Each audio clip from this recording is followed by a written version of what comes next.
Hello and welcome back to Think Wealth 6789. Today we are diving into something unusual happening in the commodities world. Yes, that's right, we'll be talking about silver. Silver is no longer behaving like gold's shadow. For years, silver was treated as a follower. Gold moves first, silver reacts later. But in early 2026, this relationship has loosened. Silver is rising with gold, and yes, but also for its own reasons. This video is not a hype. It's about why silver behaving differently based on how the market actually works. Like many of you, I work a normal 9 to 5 in Singapore, so I focus on simple frameworks to understand the markets, not chasing the noise because most of us don't have the luxury time to do so. And do you know just last week, over 4 million ounces of physical silver were withdrawn from COMEX, New York, one of the largest single week movement recently. Well, by itself, that's not dramatic. But historically, these movements supported the system that kept global prices aligned. That system relied on one assumption. Silver could move easily between New York and London. However, in 2026, thanks to the rising trade friction, that assumption is no longer safe. Recent tariff threats introduce something markets hate: cost uncertainty. When moving metals becomes expensive or unpredictable, markets fragment.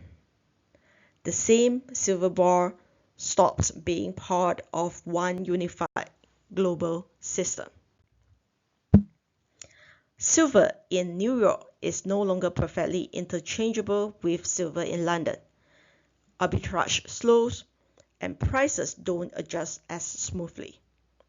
This isn't investor sentiment, it's logistic.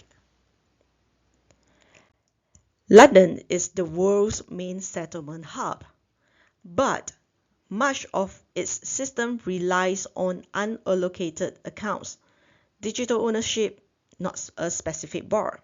When supply tightens, behavior shifts from asking, "What's the price?" to, "Can I actually get delivery?"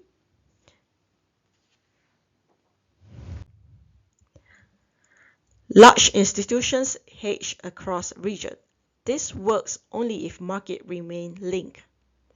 When they fragment, hedges weaken, pushing institutions to adjust quickly, creating fast, uneven price move. And silver is unique. It's both a precious metal and critical industrial metal, vital for solar panels, data centers, electrification, and defense systems. Unlike gold, much of it is consumed, not stored. Because silver is consumed, supply is less flexible. When logistics tighten or delivery confidence weakens, silver reacts more sharply than gold.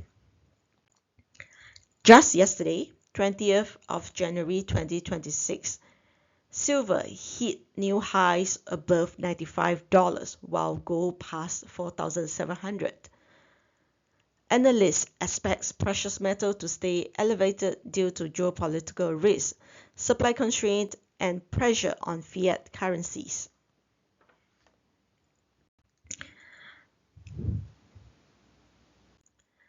Some analysts project silver testing at $100 in the nearer term, and even higher levels over the next few years, not as a prediction, but as a reflection of tightening supply and structural demand.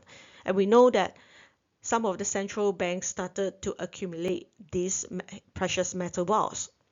And again, a disclaimer here, this is not a financial advice, so do your own due diligence before investing in any commodities or stocks. Let's continue again. Silver is no longer reacting only to gold. is reacting to changes in the market structure, logistic delivery, and real consumption. When movements become costly, delivery matters more, and supply is consumed. Silver begins pricing physical reality, not just expectation.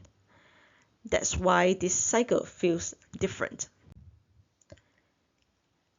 And finally, if this helped you understand what's happening beneath the summary of silver market in a bite-sized nugget insights, consider liking this video and subscribing to Think Wealth 6789. I focus on clear framework-based explanations for everyday investors. Thanks for watching and thanks for staying true with me. And we will see each other in the next video. Bye!